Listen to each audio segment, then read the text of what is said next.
8 seconds. That's all it takes to be called a champion. Or maybe less than 8 seconds to end up your life tragically. Today's episode isn't just he versus she, but he versus she versus the bull. Bull riding is one of the wildest sports on earth, a battle of balance, power, and courage. But who do you think rides longer and smarter, he or she? In professional bull riding, the challenge is simple. Stay on a bucking bull for at least 8 seconds. One hand grips the rope, the other must remain free. No touching the bull, and no touching yourself for balance. To make things fiercer, a flank strap is tied around the bull's flank near its sensitive area to irritate and provoke harder bucks. Both rider and bull are judged, the cowboy or cowgirl for skill, and the bull for aggression.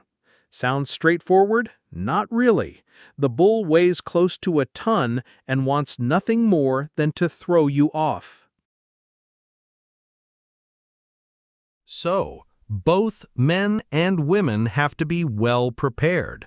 But do you know the big difference here? Men go full armored, women go full makeup. Just kidding. Was that silly? Okay, let's talk serious. Men usually dominate the sport. Why? Greater upper body strength, faster reaction time, and higher muscle mass give them an edge in balance and grip. Women, however, often bring flexibility, agility, and sometimes better core balance, which can surprise even the toughest bulls. Still, when it comes to raw force, men statistically hold on longer. It's not just muscle, it's the mind. Men are often wired to take bigger risks, sometimes even reckless ones. Women approach the ride with more calculation, conserving energy, and riding smarter. Fear also plays differently. Studies suggest men tend to suppress fear responses while women process them more, but that doesn't mean they quit. In fact, women bull riders are known for a grit and resilience that often shocks even rodeo veterans.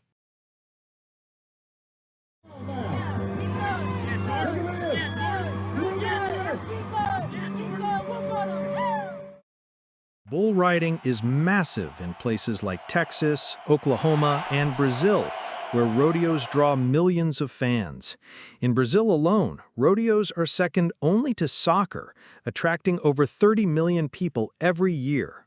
Globally, more than 100 million viewers watch bull riding through PBR broadcasts.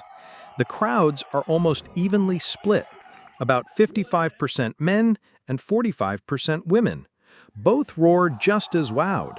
Both lean forward for every buck and twist, sharing the same adrenaline from the stands.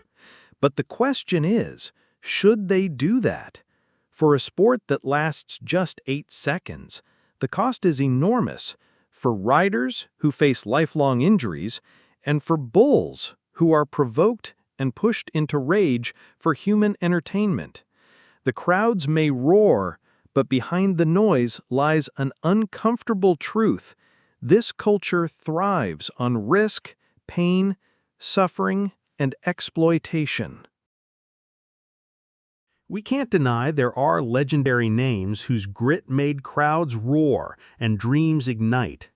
Justin McBride, a two-time PBR World Champion 2005-2007 with 32 career event wins, was also the first rider to earn over $5 million in PBR history. And there's J.B. Mowney, famous not just for riding the rankest bulls out there, but for facing Bushwhacker, the Michael Jordan of bulls, in 13 epic showdowns, finally conquering the beast for a full 8 seconds with a 95.25-point ride. Makes you think, maybe, just maybe, the impossible can happen.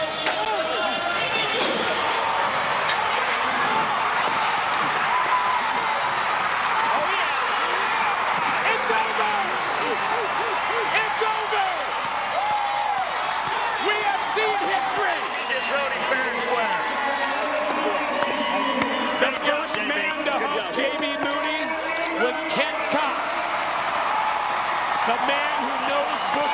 better than all of us. Mooney is walking off. 95 and a quarter points. Worth every quarter point and worth every penny of the price of admission. Everybody in this building is on their feet, and they all got their money's worth tonight on one ride. Stick it on him, eye on the prize. Everyone on the back of the chutes cheering one of the greatest riders ever. Woo-hoo-hoo, you talking about close. But with glory often walks tragedy. On July 30th, 1989, Lane Frost completed an 85-point ride, only to be fatally gored immediately after dismounting.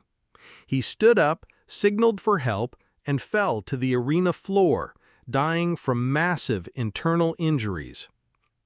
Then there's the injury wake. Recent data shows 36% of bull riding injuries are classified as severe, including fractures and concussions. In the last 2 decades, bull riding has tragically claimed the lives of 16 professional riders in the U.S. and Canada alone, and left many more with injuries that changed their lives forever.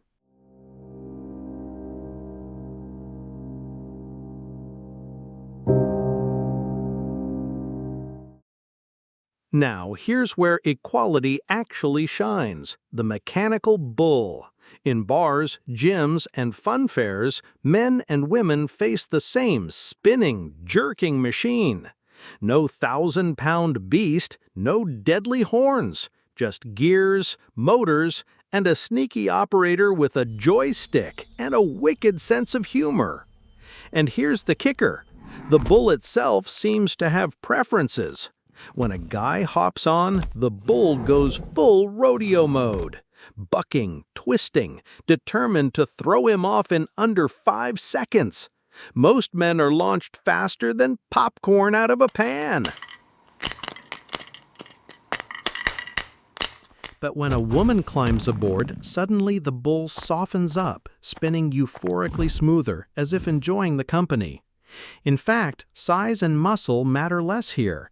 Strategy, balance, and sheer stubbornness decide the winner. While men often rely on brute strength and end up eating the floor, women bring balance, flexibility, and a little flair. And funny enough, in countless bar showdowns, women often outlast men, proving that sometimes brains, balance, and style beat raw power. In mechanical bull riding, he versus she becomes she versus he, and the bull says the final word: ladies first.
So who really wins?